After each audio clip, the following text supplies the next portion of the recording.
see, ladies and gentlemen, let's get ready to rumble!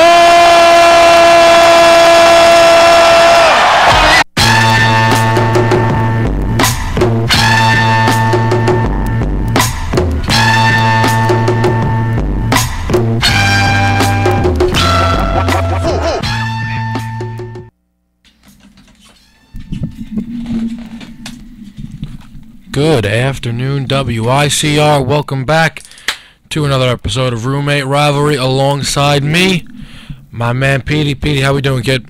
I'm good. How are you? I'm doing real well. Doing good. Had a nice weekend. Enjoyed it. That's good to hear. Was able to relax quite a bit. Yeah. How about yourself? Yeah, same. Hanging out, doing nothing.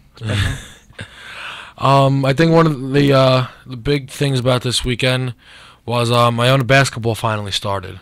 Yes. And I definitely want to talk about that. But the first thing I want to do is take it to the women's side and give a huge round of applause to Mika Martinez, is now the all-time leading scorer in women's basketball. In the season opener, which they won by a score of 21, she dropped a massive 27 points, and as if that wasn't enough, she's only 3 points shy going into this game Sunday at home against Sacred Heart. She scored a whopping 37 points. Natural born scorer. She has to be lottery talent, WNBA bound. The girl can just get a bucket no matter what, but that's not all she can do. And unfortunately, they took the loss in that game, but I'm very, very excited for the women's season. Yeah, I mean, they're pretty good last year. I can't wait to see what they have in store this year. I mean, how could you not be, too, when you got someone scoring, 37. 37. It's going to be very, very exciting. Now, we take a look over at the men's side. The home opener was Friday night. They play Cleveland State, who is it's an out-of-conference game. They're a good team. They beat us last year, and we ended up coming away with the win by a final of 78-73, the 5-point victory. But it was kind of, I don't think the score indicates the game. You can't just look at that box score and really comprehend how things were going. Yeah, definitely. The first half was, I would say, in Cleveland State's favor. I mean, they weren't winning, ironically enough, though, but I felt like Cleveland State actually played better. We were up 39-32 at the half, but I don't know. To me, I thought that they seemed to be playing the better basketball. I don't know how you felt. Did you feel like Iona was kind of in the first half? Yeah. Yeah, it was definitely all Cleveland State the first half, but then second half we turned around. Yeah, which is weird though, because like we were winning, but it just, I don't know. To me, I just had to like. Yeah, it just didn't feel like. Yeah, it didn't feel like we were playing good basketball. Yeah. We come out and we busted it open. We had it at a score of 58-38 in our favor, which is, I mean, that's big. That's big. We were on a run. We were banging our shots down. I mean, you can see that's holding them to 6 points. And then all of a sudden, they went on a 33-12 run to take a 71-70 lead, I believe it was. What did you see happen for Iona to allow them? I mean, it just looked like we were like kind of slowing it down and not using the usual Iona basketball fast tempo kind of thing. And I think we started to play Cleveland State basketball when we should be playing Iona college basketball. But in the end, we came away with the win. So. Yeah, no, I don't know. To me, that's not good. That's not like it. I'm very, very happy with the victory. It's another conference victory, which is very important when it comes down to seeding. Come bracket time. Yeah. Because that's obviously what Iona wants. But you have to win games impressively, and they could have impressively beat Cleveland State, and instead it was only a 5-point margin of victory. Yeah. But to me, there were two people who were very standout, and I think it was, pretty easy to tell. People who, people might have not known because they didn't play on the team last year. The first one was the freshman, Cedric Casimir. What did you see from him? He could score. Yeah, and he's not afraid to do anything. I think that was his first college basketball game, and he played like it was like it's like an everyday thing for him. Nerves definitely didn't set in for him, and I'm happy for him.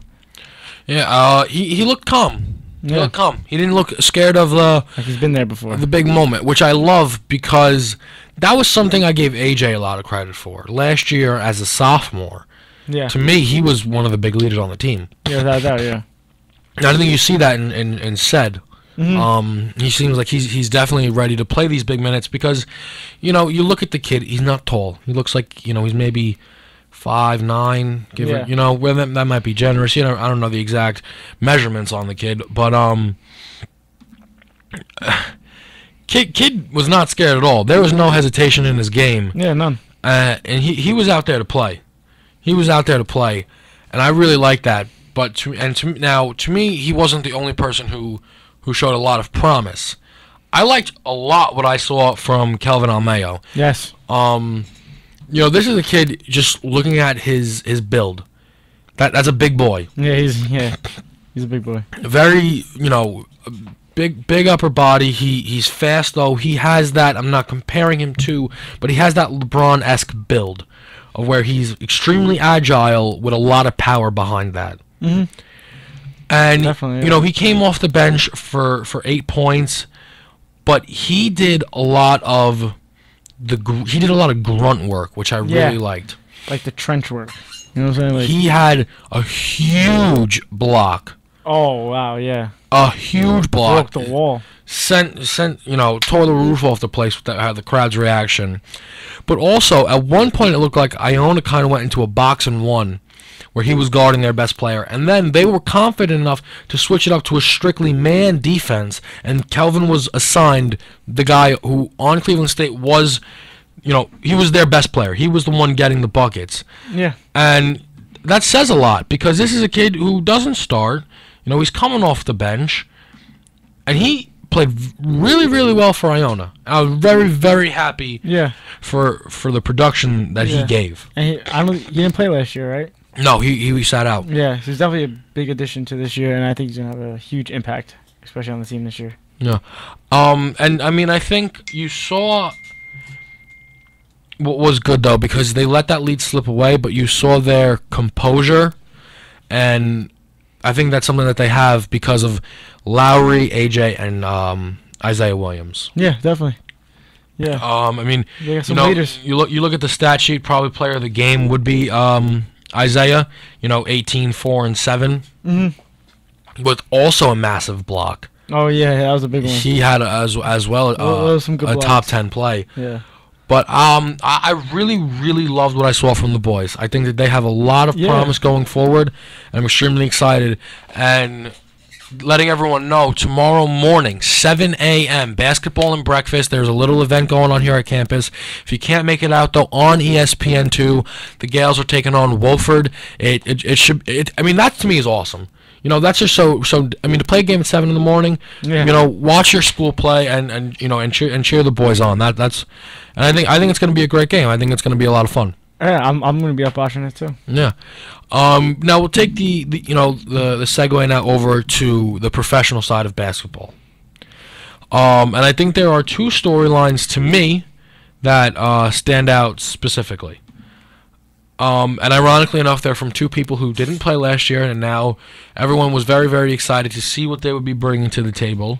One of them has been putting up the numbers. The other one has been lack, to say.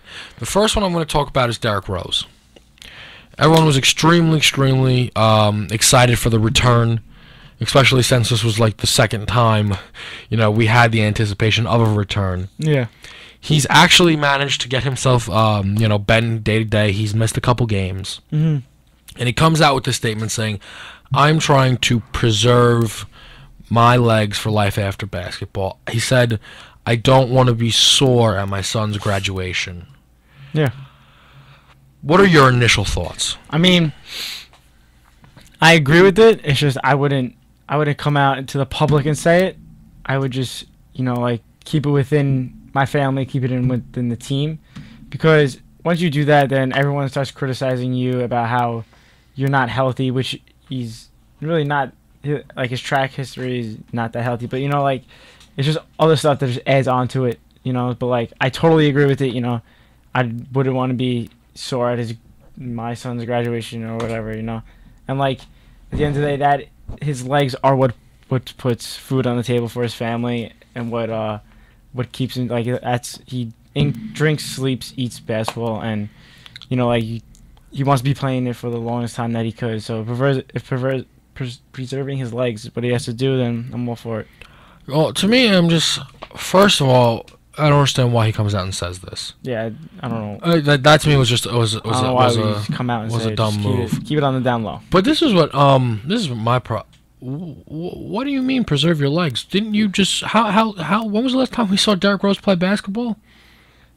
I thought, shouldn't his legs be fine? I understand, that you say you got to get back in the groove of things, and I understand, but he played fine in preseason. Yeah, and that's as close as you get to a real game. And I understand, there's nothing that compares to the real thing, but I think it's all mental with him now. Yeah, what's he gonna do? Is he gonna sit out Game 3 if the Bulls make it to the playoffs? Yeah, and say I need to preserve him because the playoffs is a different animal. I'm not ready for it yet. Yeah, I don't know. I'm not very, very happy with it because I think he has to understand something too, and he has actually a very similar effect that LeBron does, because LeBron being from Akron, Ohio, Cleveland, Ohio, from him being from Ohio, that's why people rely on him. That's why coming home.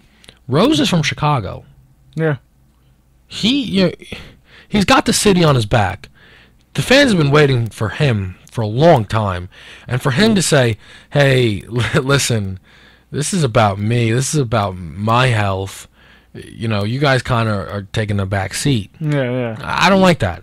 Yeah, I don't like that. I think he could have kept that inside, or he can, he could suck it up, and if he gets hurt again, which God forbid, but I don't understand what more rest did he need? What more did he not take the proper steps to be ready to play every day? Yeah. And that's where my confusion comes. Yeah, no. Now the second player is the future Hall of Famer, 5-time champion, Black Mamba, Kobe Bryant. Kobe right now is second in the league in scoring with 27.3 points a game.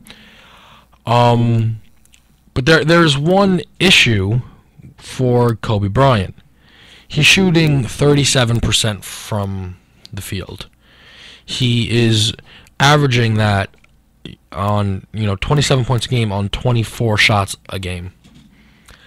That's just that's really bad. Yeah, that's not.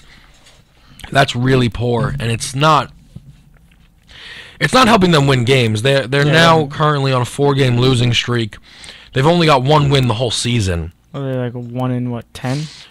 Something along those lines. Even yesterday they play Golden State. He scores 44 points, and right off the bat, you got to think, oh, this guy had a day. Yeah. He scores 44 points on 34 shots. Yeah.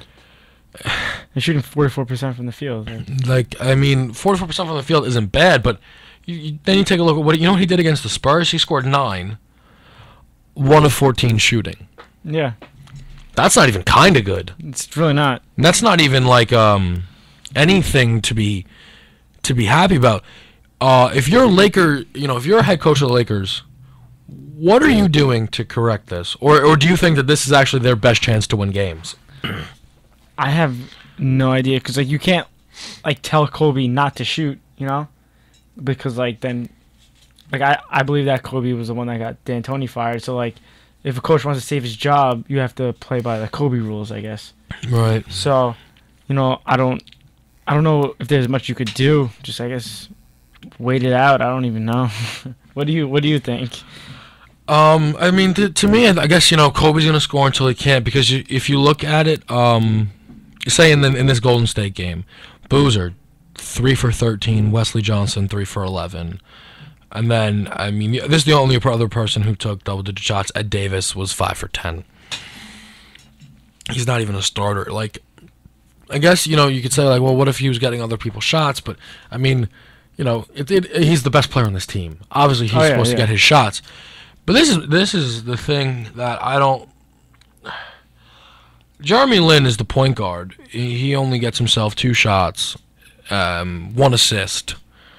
Well, what is he doing? Like, are they pretty much coming down and just, Kobe, here, and we'll watch. If you pass it to us, we'll try and score. It's not. There doesn't seem to be any formula here to win basketball games. Get it to Kobe and just have him go to work. I mean, it's just pretty funny because you look at that and you say, wow, that's really sad. And then you look at, like, who they played, and it makes it that much worse. Yeah. Because, first of all, apparently, if Kobe takes all these shots, it means they don't play defense. 136 points. What is that? What? Yeah. They scored 40 in back-to-back, over 40 in back-to-back, 40 or more in back-to-back quarters. That's crazy. I mean, obviously, they took their foot off the gas pedal, only scoring 21 in the fourth. Only. Yeah. You know, and you look at their team, 6 guys in double digits. Maurice Spates had 24 on 11 field goal attempts. Yeah. Steph Curry had 30 on 19 field goal attempts. As a team, they shot 53%. It's quality of shot. It's getting the right looks, and that's clearly what the Lakers are not doing. Yeah. They need to implement some form of system where they're ensuring that they're passing the ball, that they're running more set plays, and they're not just kind of scrambling and giving the ball to Kobe and praying that, you know, he can make it all happen. You can't put all the blame on Kobe, but I think he has to take some, though, because there was a point last year where Kobe was dealing with a lot of criticism over the amount of shots he took, and he actually came out and dumped off over 10 assists in back-to-back games. Yeah, I remember that. And I'd be curious to see if in the next Laker game, Kobe said, you know what, fine, I'm not taking over 15 shots, and I'm just going to pass and try and get people open. And see, because people deny it, but Kobe can make plays. Yeah. And I'd be curious to see what would happen if he took that mindset into a game.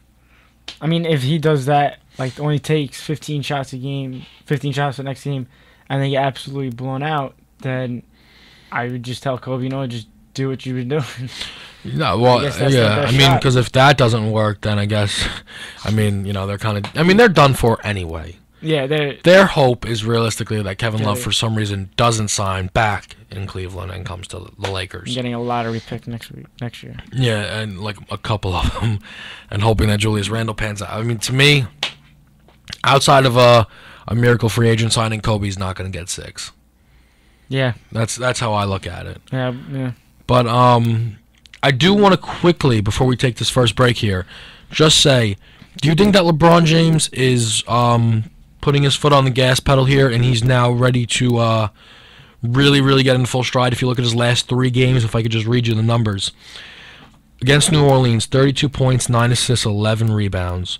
Against the Celtics, 41 points, 7 assists, 4 rebounds. And then against the Hawks, 32 points, 7 assists, and 6 rebounds. Yeah. I mean, he's managed to put himself atop of the leader in scoring. He's top of it, yeah. I think he just needed those couple of games, the first couple of games that he got off to a rough start. And I think that really helped him because now they know, obviously, the camaraderie is there. And I don't see them, like, losing anytime soon. This is, to me, what the scary thing is, though. I mean, Atlanta, they absolutely washed.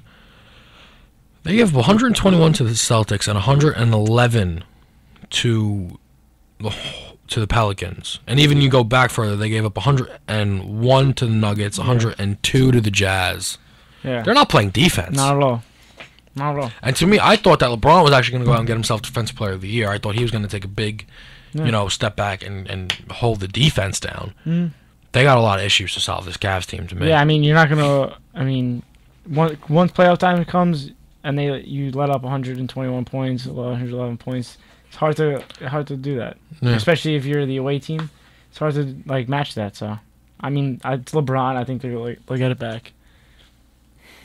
Yeah. Yeah. All right. We'll see. We're gonna take a very, very short break. The boys should be here any second now. Please stay with us here on WICR. You are listening to Roommate Rivalry.